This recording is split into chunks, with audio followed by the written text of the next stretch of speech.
लेकिन अभी तक की सबसे बड़ी खबर जो आ रही है वो आ रही है कि अमेरिका और भारत के बीच असला की खरीदारी को लेकर मजीद पेशरफ्त हो रहा है। और बड़ी खबर के तौर पर हम आपको बता रहे हैं कि भारत और अमेरिका ने अपने असला के जरिए असला खरीदने का जो मुआहिदा है उसमें मजीद तौसी कर दिया और कुछ और चीजें भारत खरीदने जा रहा है। एक बड़ी डील दोनों बड़ी ताकतों के बीच हुई है, जहां पर अमेरिका की तरफ से पहले ही भारत को अपना बड़ा दिफाई पार्टनर करार दिया गया था और अब इस नई डील के तहत जहां पर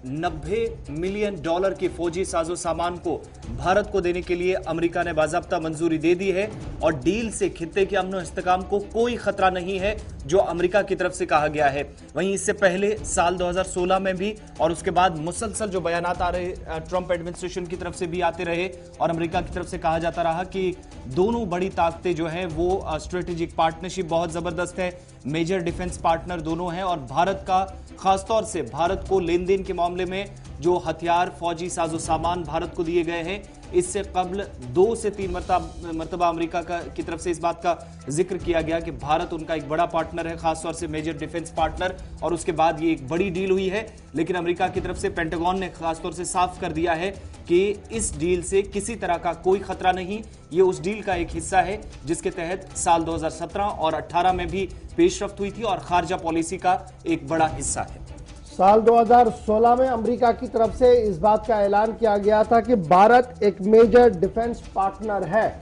और उसी बात को आगे बढ़ाते हुए 90 मिलियन मिलिट्री इक्विपमेंट्स का साजो सामान जो है वो बेच सकता है, खरीद सकता है अमेरिका और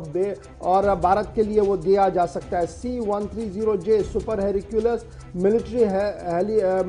ट्रांसपोर्ट एयरक्राफ्ट जो है उसके लिए जो हार्डवेयर और दीगर चीजें हैं वो भी इस डील का हिस्सा है। और माना जा रहा है कि defence security corporation agency DSCA ने बाज़ाब्ता तौर पर इसकी मंजूरी भी दे दी और लगातार इस पर बातचीत भी कई हफ्तों से चल रहा था, जिसके बाद अब अमेरिका की फॉरेन पॉलिसी नेशनल सिक्योरिटी को ध्यान में रखते हुए यूनाइटेड स्टेट ने इसको आगे बढ़ाने को मंजूरी दे दी है और कहा है कि डिफेंस पार्टनर के तौर पर जो अमेरिका का वर्ड था उसे आगे बढ़ाया जाएगा। तो कुल मिलाकर 90 मिलियन का मिलिट्री इक्विपमेंट जो है वो भारत एक बार फिर खरीदेगा अमेरिका से और लगातार ये डील पिछले कई हफ्तों से जेर बहस थी, अब इसको हरी झंडी अमेरिका की तरफ से मिल गई है। तो ये बड़ी खबर आपके सामने हमने रख दी मिलिट्री के हवाले से, साजो सामान के हवाले।